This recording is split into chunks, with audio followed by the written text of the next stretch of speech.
Good morning students. आज हमारे द्वारा क्लास 7th में 8 चैप्टर अपना ज्योग्राफी का स्टार्ट किया जा रहा है। लेसन 8 का नाम है मानव पर्यावरण अन्योन्य क्रिया, जिसमें हमारे द्वारा उष्णकटिबंधीय और उपोष्ण प्रदेश के बारे में डिटेल में अध्ययन किया जाएगा। बच्चों, आपने ज्योग्राफी के अंदर बहुत सारे चैप्टर पढ़े हैं अभी तक, जिन चैप्टरों के अंदर कहीं आपने पृथ्वी की आंतरिक स्थिति, पृथ्वी की बाहरी स्थिति, पर्यावरण, वायुमंडल, इन सब का अध्ययन किया है। इसके अतिरिक्त भी आपने बहुत सारे चैप्टरों के अंदर ये पढ़ा कि हमारे परिवहन के, संचार के साधन क्या क्या हैं।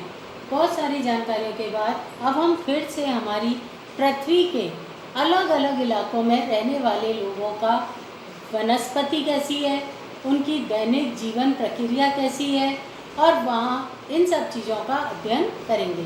चैप्टर अपना स्टार्ट कर रहे हैं बच्चों। आप लोग अपनी किताब खोल लें। बुक में पेज नंबर 55 पर आपका ये चैप्टर दिया हुआ है। मैं वहीं से स्टार्ट कर रही हूँ। सबने अपनी किताबें खोल ली। रेणुका बहुत उत्साहित थी। उसके चाचा जो श्रीकांत, जिनका नाम था, लगभग 4 महीने के बाद आज घर में थे। वह एक वन्य जीव फोटोग्राफर थे, मतलब वन के जीवों के फोटो खींचने का उनका वर्क था। इस कारण से वो क्या करते थे, बहुत अधिक यात्रा करते थे। बहुत छोटी उम्र में ही रेणुका की रुचि वन्य जीवों और वनों में थी। जब उसके चाचा ने प्रकृति संबंधी पुस्तकों से उसका परिचय कराया, दूरस्थ भूस्थल और वहाँ रहने वाले लोगों की तस्वीरें उसे हमेशा आकर्षित करती थी। यहाँ बच्चों आपके देखो एक चित्र बना हुआ है। इस चित्र के अंतर्गत बहुत सारी वेशभूषा पहने हुए लोग दिखाई दे रहे हैं। ऐसी वेशभूषा और इस तरह के जो कपड़े वगैरह आपको हैं, अपने भारत के अंदर नहीं दिखाई देते। ये भारत से बाहर के रहने वाले लोगों के वेशभूषा दिखाई दे रही है। ऐसे ही कुछ अलग अलग विश्व के विभिन्न भागों के निवासियों का हमारे द्वारा अध्ययन किया जा रहा है। रेणुका, इन तस्वीरों में तुम विश्व के विभिन्न भागों के लोगों को देख सकती हो। इसमें कुछ शुष्क रेगिस्तान के हैं, कुछ बर्फीले प्रदेशों से, कुछ गर्म और नम वर्षा वनों से हैं। वे मुझसे कितना अलग दिखते हैं, रेणुका ने कहा। वे देखने में ही भले ही तुमसे अलग हों, लेकिन उनके भोजन, कपड़ा और मकान, ये ऐसी जीवन की मूल आवश्यकताएं हैं जो हमारे ही समान हैं। उसके चाचा ने उसको उत्तर दिया। ये लाइन नोट कर लो बच्चों।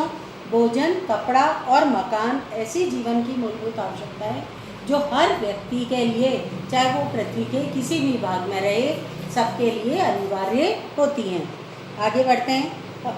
उनके बच्चे भी शायद तुम्हारी तरह ही खेलते हैं, कभी झगड़ते हैं, कभी समझौता कर लेते हैं, गाते हैं, नाचते हैं और घरेलू कार्यों में अपने परिवार की मदद भी करते हैं। वे प्रकृति के करीब रहते हैं और जीवन की शुरुआत में ही प्रकृति की देखभाल करना भी सीख जाते हैं। वे मछली पकड़ना और वनों से सामग्री एकत्र करना भी सीख लेते हैं। अध्याय 8, 9 और 10 जो अब आप पढ़ रहे हैं, 8वां, इसके बाद नेक्स्ट 9 और फिर 10, आप विश्व के विभिन्न प्राकृतिक प्रदेशों के निवासियों के बारे में जानकारी या जीवन के बारे में सीखेंगे और जानेंगे। बच्चों, यहाँ पर एक बॉक्स बना हुआ है। उससे पहले मैं आपको बता दूँ, आज हमारे द्वारा जो अध्ययन किया जाएगा वो अमेजन बेसिन में जीवन का अध्ययन किया जाएगा। अमेजन जो होता है ना बच्चों, ये एरिया हमारे दक्षिण अमेरिका में पाया जाता है। अमेजन एक बहुत बड़ी नदी है और उस नदी का जो बेसिन है, बेसिन से मतलब अमेजन नदी और उसकी जो सहायक नदियाँ हैं, उन सभी का मिलाकर जो एरिया है उसे अमेजन बेसिन के नाम से जानते हैं। और एक नदी के किनारे रहने वाले लोगों का जीवन कैसा होता है, अमेजन किस रेखा के पास में पड़ता है हमारी पृथ्वी की, विषुवत रेखा, कर्क रेखा, मकर रेखा, अक्षांश, देशांतर, इन सब चीज़ों का हमारे उस क्षेत्र विशेष के वनस्पति पर और रहन सहन पर, खान पान पर बहुत अधिक प्रभाव पड़ता है। सबसे पहले हम इस बॉक्स को पढ़ते हैं। क्या आप जानते हैं, जब स्पेन के अन्वेषकों को कहते हैं बच्चों, ये जो यात्रा पर निकले थे ना अलग अलग देशों की जानकारी लेने के लिए, कि कौन सा देश कहाँ पर है। यूरोप के बहुत सारे नाविक इस तरह की खोज में निकले थे। जब स्पेन के अन्वेषकों ने इस नदी की खोज की तब सिर पर सुरक्षा कवच, हेड गियर एवं घास के स्कर्ट पहने हुए कुछ स्थानीय आदिवासियों ने उन पर आक्रमण किया था। इन आक्रमणकारियों ने उन्हें प्राचीन रोमन साम्राज्य के अमेजोस नामक महिला योद्धाओं के आक्रामक समूह की याद दिला दी थी। इस प्रकार यहाँ का नाम अमेजन पड़ा था। एक और बॉक्स दे रखा है बच्चों, शब्दावली से संबंधित है, उसको अपन बाद में पढ़ेंगे। अपन स्टार्ट करते हैं अमेजन बेसिन में जीवन। अमेजन बेसिन के विषय में जानने से पहले हम मानचित्र को देखेंगे। यहाँ आपके देखो बच्चों, मानचित्र के अंतर्गत दक्षिण अमेरिका में अमेजन बेसिन जो है, ये जो ग्रीन ग्रीन सा क्षेत्र दिखाई दे रहा है ना दक्षिण, ये हमारा दक्षिण अमेरिका का इलाका है। यहाँ पर ये अमेजन का बेसिन है। मानचित्र देखें, ध्यान देंगे कि उष्णकटिबंधीय प्रदेश कर्क रेखा और मकर रेखा के मध्य में स्थित है। ये 0 डिग्री की रेखा जो है बच्चों, ये 0 डिग्री की रेखा जो है हमारे किस पे, भूमध्य रेखा या विषुवत रेखा कहलाती है। इसके ऊपर कर्क रेखा है 23.5 और यहाँ पर मकर रेखा पाई जाती है दक्षिण के अंदर। तो कर्क रेखा और मकर रेखा के बीच का जो इलाका है, इसके बारे में हम अध्ययन कर रहे हैं। भूमध्य रेखा से 10 डिग्री उत्तर में और 10 डिग्री दक्षिण के मध्य के भाग को भूमध्य रेखीय प्रदेश कहते हैं। ये लाइन नोट कर लेना, इसको एरो बना के अपनी कॉपी में भी लिख लेना। अमेजन नदी इसी प्रदेश से होकर बहती है। ध्यान दें, ये पश्चिम में पर्वतों से निकलकर पूर्व में अंध महासागर में कैसे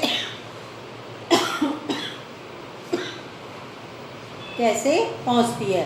ये नदी जो है ना बच्चों, यहाँ से निकलती है पश्चिम से और कहाँ बहती जाती है, पूर्व दिशा की ओर यूँ बहती है। जिस स्थान पर कोई नदी किसी अन्य जल राशि से मिलती है उसे नदी का मुहाना कहते हैं। नोट कर लेना मुहाना की डेफिनेशन। अमेजन नदी में बहुत सारी सहायक नदियाँ मिलकर अमेजन बेसिन का निर्माण करती हैं। यह नदी बेसिन ब्राज़ील के भागों, पेरू के कुछ भागों, बोलिविया, इक्वाडोर, कोलंबिया और वेनेजुएला के छोटे भागों से अप्रवाहित होती है। क्या आप इस बेसिन में स्थित उन देशों के नाम बता सकते हैं जिनसे भूमध्य रेखा गुजरती है?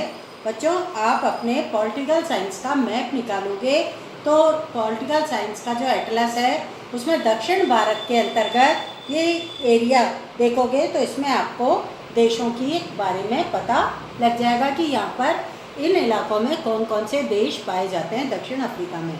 अब इसकी हम जलवायु पढ़ लें बच्चों।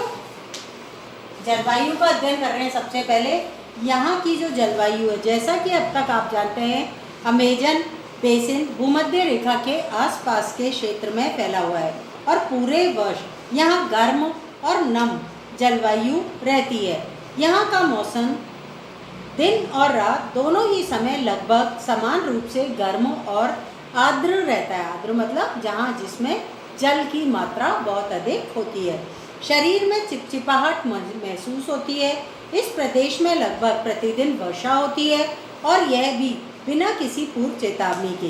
दिन का तापमान उच्च एवं आर्द्रता अति उच्च बनी रहती है। रात के समय तापमान कम हो जाता है लेकिन आर्द्रता वैसी ही बनी रहती है। अब हम इसके अंतर्गत वर्षा वनों का अध्ययन कर रहे हैं। नेक्स्ट टॉपिक हमारा क्या है बच्चों? वर्षा वन। इन प्रदेशों में अत्यधिक वर्षा होने के कारण यहाँ की भूमि पर सघन वन उग जाते हैं। वन भी इतने सघन होते हैं कि पत्तियाँ और शाखाओं से छत सी बन जाती है, जिसके कारण सूर्य का प्रकाश धरातल तक नहीं पहुँच पाता है। मैंने आपको पहले भी बताया था, ये जो विषुवत रेखा होती है हमारी ये जो पृथ्वी होती है, इस पृथ्वी पर जो विषुवत रेखा होती है, इसके आसपास के इलाके पर सूर्य की किरणें तेजी से पड़ती है बच्चों। तो ऐसी स्थिति के अंतर्गत हमारा जो ये इलाका होता है यहाँ पर बहुत अधिक धूप भी जाती है और यहाँ पर बहुत अधिक बारिश भी होती है। पेड़ बहुत ऊंचे ऊंचे पाए जाते हैं। यहाँ की वनस्पति बहुत ऊंची होती है, सघन होती है, यहाँ छत से बन जाती है, सूर्य की किरणें धरातल तक नहीं आ पाती है, दलदल सी पाई जाती है। जानवर बहुत बड़े बड़े पाए जाते हैं, जहरीले जानवर यहाँ पर पाए जाते हैं।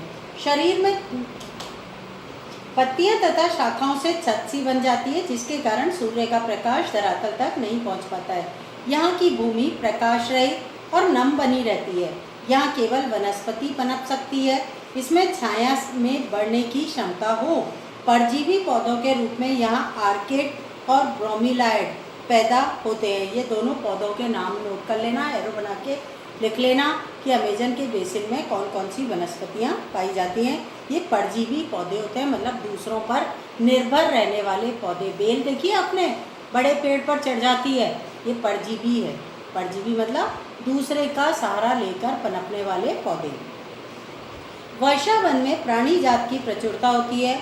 टूकन, गुंजन पक्षी, रंगीन पक्षती वाले पक्षी और भोजन के लिए बड़ी चोंच वाले विभिन्न प्रकार के पक्षी जो भारत में पाए जाने वाले सामान्य पक्षियों से भिन्न होते हैं, यहाँ पाए जाते हैं। प्राणियों में बंदर, स्लाथ और चींटी खाने वाले टैपिर भी यहाँ पाए जाते हैं। सांप और सरीसृप की विभिन्न प्रजातियाँ भी इन वनों में पाई जाती है।